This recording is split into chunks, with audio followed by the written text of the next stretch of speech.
and welcome to my kitchen. I thought I'd invite you into my kitchen to actually cook alongside of me today, and the first recipe I'm going to share with you is my recipe for magical lemonade scones, and they're so magical that they only take 3 ingredients, and we don't even have to use scales to weigh out the ingredients. We are going to use the carton that the cream has come into. So before we get started, I would like you to go and wash your hands, pop on an apron, and then preheat the oven. Turn the oven on to 200 degrees Celsius, and that's gas mark 6, and make sure that the shelf is in the middle of the oven, and then it will be nice and warm, ready for us to pop our scones in once we've made it. So you go along and do that, and I'll see you in a minute.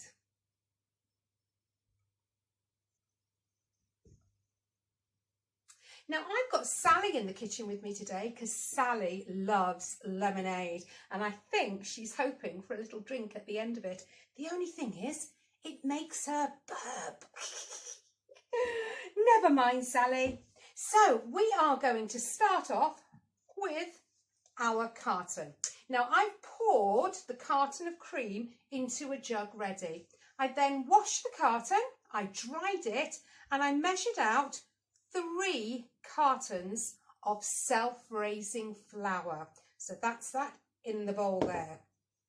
I then gave it another wash, and I poured in lemonade, filled it to the top. Now it will get really bubbly, very fizzy. Let it settle and then top it up again and pop it in a glass.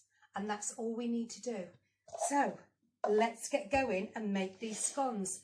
First of all, we are going to sieve all of this lovely flour into the bowl, and we want to get rid of all those lumps and bumps that come in the flour packets, and we do get a lot of them in there. So we're going to sieve all of that in, and we're going to get some air into it. Can you see it going down there? And it's gathering up air, so we're going to have lovely light fluffy scones.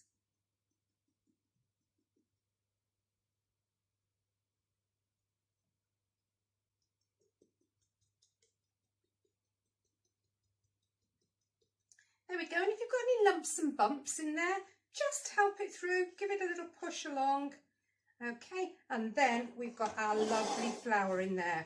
Now what we're going to do is make a well in the middle of it, which means we're going to make a hole, and that is where our wet ingredients are going to go. And I'm going to pop that over there for a minute because we've got our cream now. So that is our 1 carton of cream and our 1 measure carton of lemonade. So we're going to pop that in there. Whoops, I can hear it fizzing already.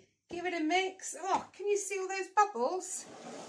So let's bring our mixture back, and we are going to pour that in.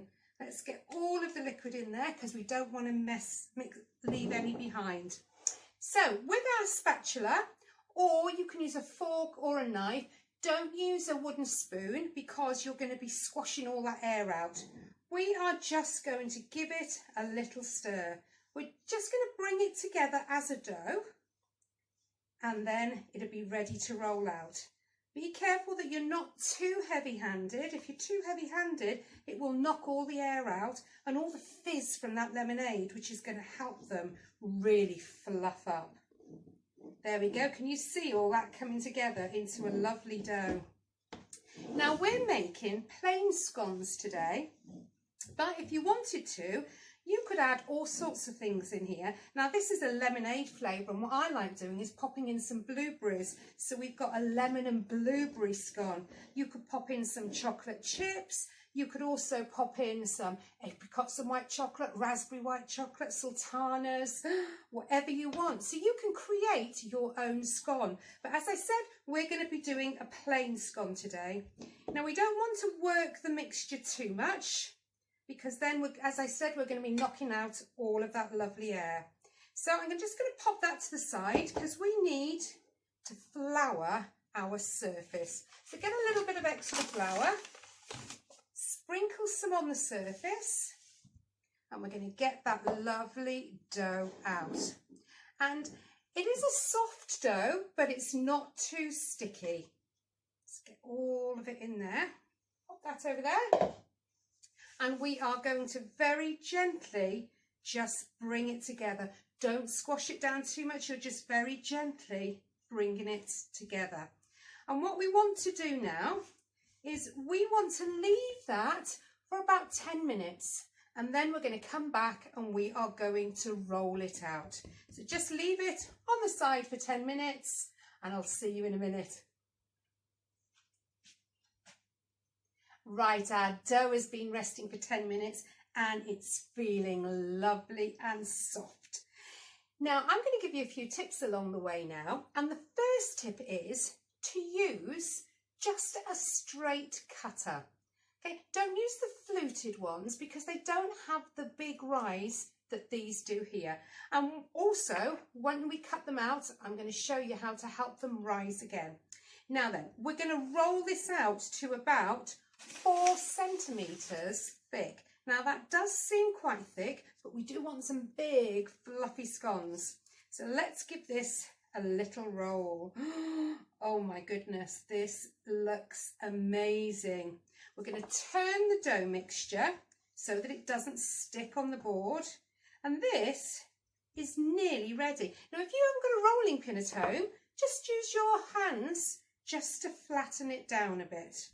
Okay. Now, when you're cutting out, a lot of people will cut out and they'll give it a little twist.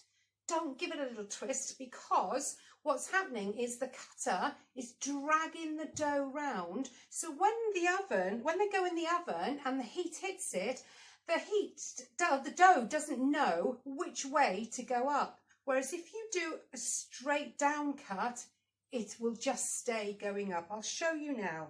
So we're going to go straight down, not going to turn it, I'm going to pull it up and pop it out. Now I'm going to try and show you here. Can you see all those lovely layers? And it's not twisted, so when the heat hits it, the dough is going to rise all lovely and big.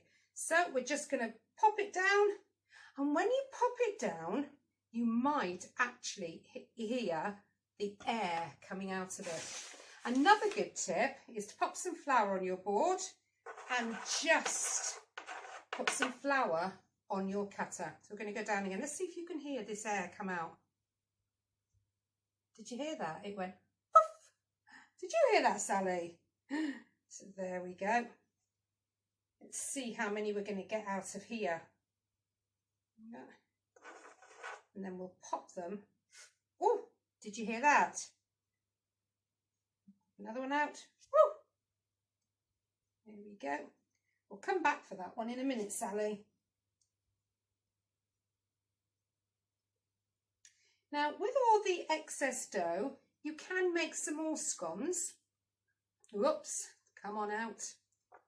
There we go. You can make some more scones.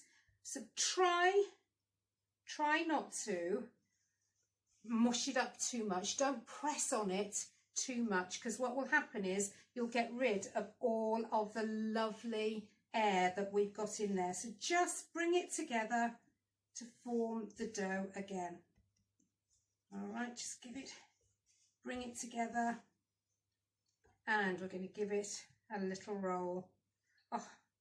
Now I think we are going to pop these onto the baking tray while we have got some space. I'm just going to pop that there for a minute because we are going to pop these in here. Now I know a lot of people are told to leave big spaces, but what we are going to do is pop them, well, close together really. And what that means is that they can't go out that way. They're going to rise upwards and they're going to support one another as they go up. So there we go. We've got 6 there. Should get about 9 in here, I think. So you pop that there, get my dough back here, and we'll just cut one more out to go in this tray. Oops. Pop that there. Now, if you have got any eggs at all that you are using, give them a brush on the top because that will make them golden. But when you're brushing them, just brush the top. Don't let the egg go down the sides, because what will happen is the egg will start setting before the scones have risen, and it will stop them rising. So I'm going to go and pop these in the oven. They're going to go in for about 15 minutes and I'll see you then.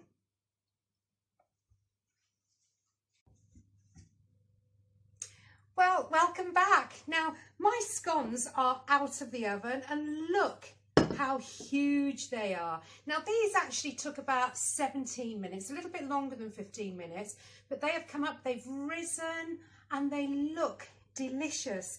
Now, I have made myself 2 scones here because there's a big debate in Devon and Cornwall.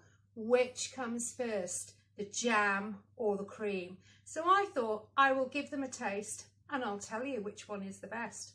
So I'm going to have a little taste of the one with cream first and then jam.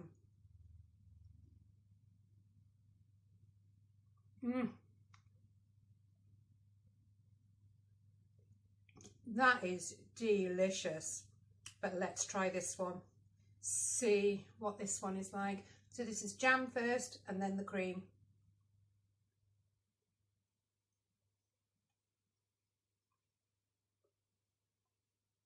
Oh my goodness me.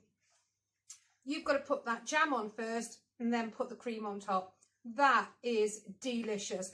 Now, I don't know whether that's Devon or that's Cornwall, this one, but definitely jam first and then the cream. So I'm going to leave you now and I'm going to finish off my scones. See you next time. Bye. Say bye,